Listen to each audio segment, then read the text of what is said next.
1,000 words plain paragraph. Cole Marston had a reputation whispered from saloons to cattle drives. He was the rancher who turned down every single woman who tried to win his interest, not because he thought he was better than anyone else, and not because he was cold-hearted. If anything, Cole was a man, carrying more heart than the frontier could hold. But that heart had been buried under years of loss, drought, and debt.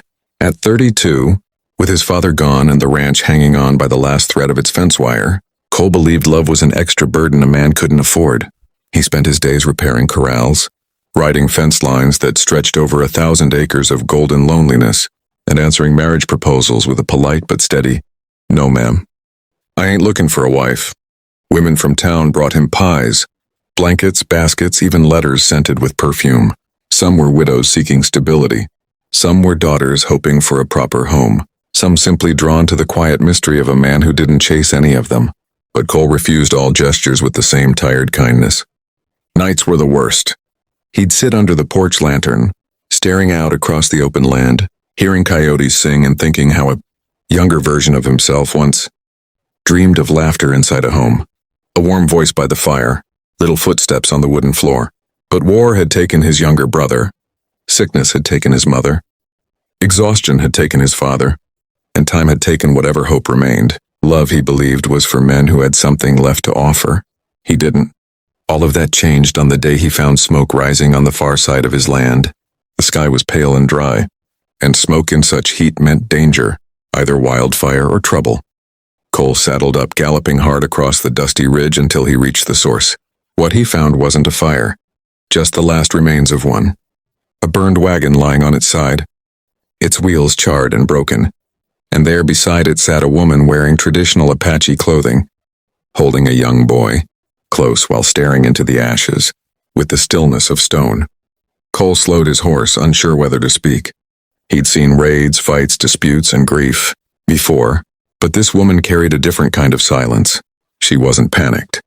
She wasn't angry. She wasn't begging for help. She simply waited as though expecting something or someone. When Cole approached, the boy hid behind her, but she didn't move. She lifted her head and met Cole's gaze with dark eyes, sharp enough to cut through every defense he'd built. In that instant, he realized she wasn't lost. She had survived. And she was done running. "My name is Nara," she said quietly. "My husband did not live long enough to see the sun." Her voice trembled only for a second. Cole saw a small grave already made near the wagon. He removed his hat, a respectful instinct rising from somewhere deep in his bones. "I'm sorry," he whispered. Nara nodded but didn't bow her head. "I don't want your sorrow. I need shelter. For my son." Cole hesitated. Bringing an Apache woman onto his land could spark rumors, trouble, even hostility from the nearby town. And he wasn't a man who invited people home, not anymore. But her eyes told him she wasn't asking for charity. She was asking for a chance to survive another day. Cole cleared his throat. "I've got a ranch a few miles back. Food, water. You're welcome to rest there till you know where you're headed." Nara held her son tighter. "Where I was headed burned. Now I walk where the earth lets me." Cole didn't fully understand, but he didn't need to. Something inside him, something buried for years, shifted. So he reached out a hand, and after a long moment she accepted. They rode back together in silence, the boy seated in front of Cole on the saddle, Nara walking beside them with her head held high. Days passed. Nara wasn't like the women in town. She didn't ask questions about Cole's past. She didn't judge the worn condition of his ranch. She took care of her son, gathered wood, cooked, and even mended parts of the barn without speaking much. But her silence wasn't cold, it was strong, patient, steady. Cole found himself watching her more than he intended, drawn to the way she moved like a person who had seen storms, worse than any he'd known. One evening, after they finished repairing a section of broken fencing, Nara stood before him, sweat glistening on her brow. She studied him for a long, uncomfortable moment. "Women come to you," she said, "but you keep your door shut." Cole stiffened. "Ain't looking to get married," he replied. "Too much work here, too much history." Nara tilted her head slightly. "You turn down every woman." "But why?" He didn't answer. Couldn't. Later that night, as thunder rolled in the distance and the sky darkened, Nara approached him under the porch roof. Her son slept inside, 1,000 words plain paragraph. The storm rolled over the ranch through the night, hammering the roof with wild intensity. Inside, Cole sat at the wooden table staring at the lantern's trembling flame, unable to escape Nara's question. A wife or shelter? It echoed in every corner of his mind. He had always believed that avoiding love was the best way to protect what was left of his battered soul, but Nara had exposed the truth he refused to admit. He wasn't avoiding love. He was avoiding loss. He was a man terrified of burying one more person he cared about. He was living like a ghost haunting his own land. When dawn finally broke, Cole walked outside to find Nara already awake. Her long hair braided neatly, her son helping her gather the debris the storm had scattered.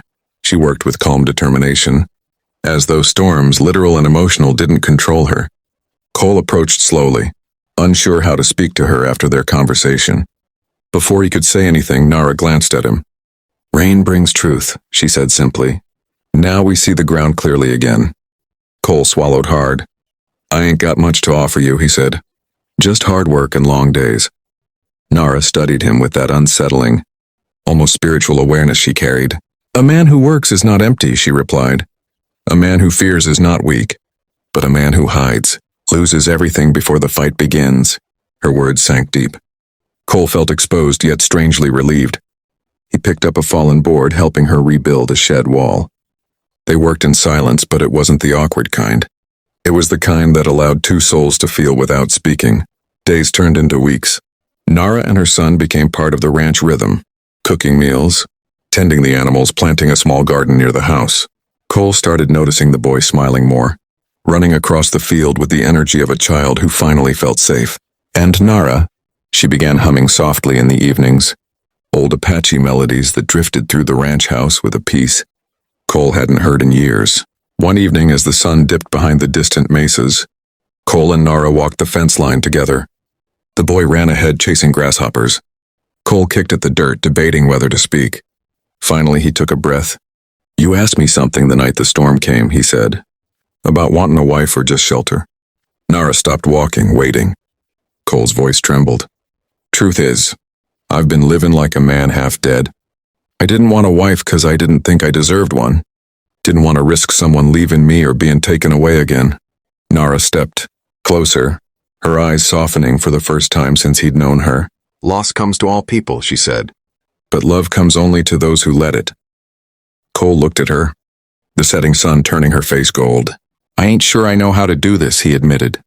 Nara raised a hand and placed it gently on his chest, over the heart he'd buried long ago. "Then we learn," she whispered. Together. It was the first time anyone had touched him with tenderness in years. And in that touch, the ranch seemed to breathe again. Days later, trouble came. A group of men from town rode up, suspicious of an Apache woman living on Cole's property. They demanded she leave, claiming it was unsafe, improper, and asking questions Cole refused to answer. He stepped forward, planting himself between the men and Nara. His voice was steady, stronger than he expected. "She stays," he said. "Anyone who's got a problem with that can take it up with me." The men grumbled but eventually backed down, realizing Cole wasn't bluffing. When they rode off, Nara looked at him with something new in her eyes, respect mixed with affection. That night, after putting her son to bed, she joined Cole on the porch. Stars glittered across the sky like silver dust. Cole felt her presence before she sat beside him. "You protected us," she said. "Not because you owe me, because you chose to." He turned toward her, and for once he didn't try to hide his feelings. "I don't say things easy," he said quietly, "but I want you here. Not just for shelter, not just for help. I want you here, with me." Nara's expression softened, and she brushed her hand against his cheek. "Then ask," she whispered. Cole's heart pounded like a stallion kicking through a gate. "Nara, would you stay? As my wife?" She leaned forward, resting her forehead gently on his. "Yes," she breathed. "If you promise one thing?" Cole swallowed. "Anything." Her lips curved into the slightest smile. "Promise you won't hide your heart from me again." Cole nodded, emotion choking him. "I won't," he vowed. They kissed under the blanket of starlight, not with the fire of sudden passion, but with the warmth of two souls choosing life after loss. The next morning, Cole felt something he hadn't known in years: hope. Real tangible hope. The ranch didn't look so broken anymore. The land didn't feel so heavy. And when he walked into the house, to find Nara cooking breakfast while her son played on the floor, he realized this was the home he'd been missing all along. And as this story comes to an end, remember, if you enjoy powerful Wild West tales like this, don't forget to subscribe to the channel. Your support keeps these stories alive, and there are many more waiting on the trail ahead.